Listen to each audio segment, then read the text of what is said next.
Um dia histórico na Ucrânia. O parlamento destituiu o presidente Viktor Yanukovych e convocou eleições para daqui a 3 meses. É como termina a semana mais sangrenta desde que começaram os protestos contra o governo em novembro do ano passado.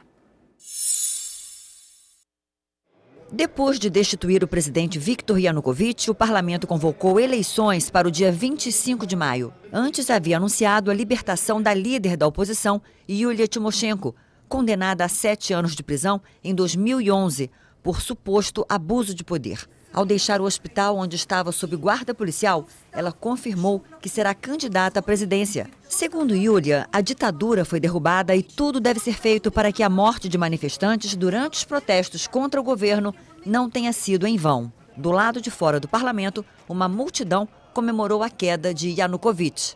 A destituição de Yanukovych foi aprovada por 328 votos a 0. A decisão foi aplaudida pelos parlamentares, que cantaram o hino nacional e restabeleceram a antiga Constituição. Em um vídeo divulgado pelo Serviço de Imprensa Presidencial, Viktor Yanukovych denunciou o que disse ser um golpe de Estado realizado por gangsters e afirmou que ainda é o presidente que não deixou a Ucrânia e que não vai renunciar. Yanukovych disse que o carro em que estava quando saía de Kiev foi atacado a tiros e comparou a situação da Ucrânia à ascensão nazista.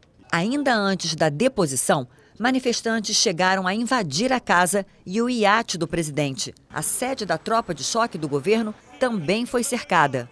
Ontem, Yanukovych havia cedido em diversos pontos após uma reunião com representantes da oposição e da União Europeia. Mas as manifestações continuaram.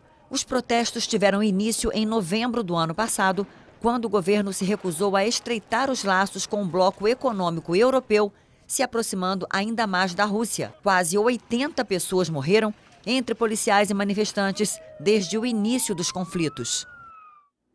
Emir Sader, boa noite, Emir. Bom, era o desfecho esperado para esse embate entre o governo e a oposição? Era um desfecho possível, porque o acordo tinha 3 pontos e 2 eram ambíguos, tinha que se decidir ainda. Retomar a Constituição anterior está definido, claramente. Em segundo lugar, antecipar eleições estavam para janeiro. Podia ser para dezembro e antecipação. Então era um jogo que o ex-presidente podia continuar a ter. E o mais aberto era governo de transição. E quem vai presidir o governo de transição?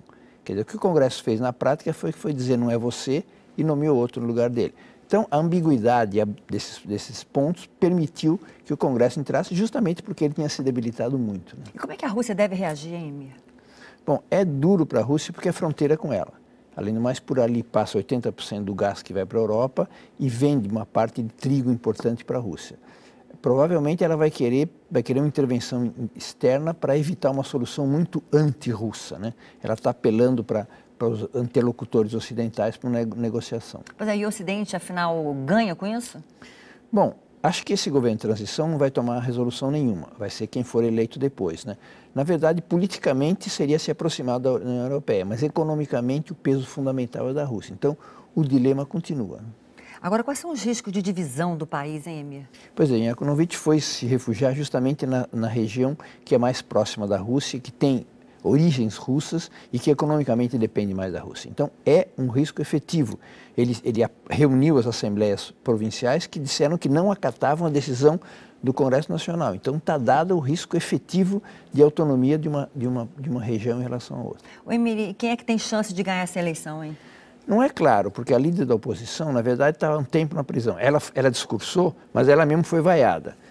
E tem 3 líderes da oposição parlamentares que podem ser candidatos.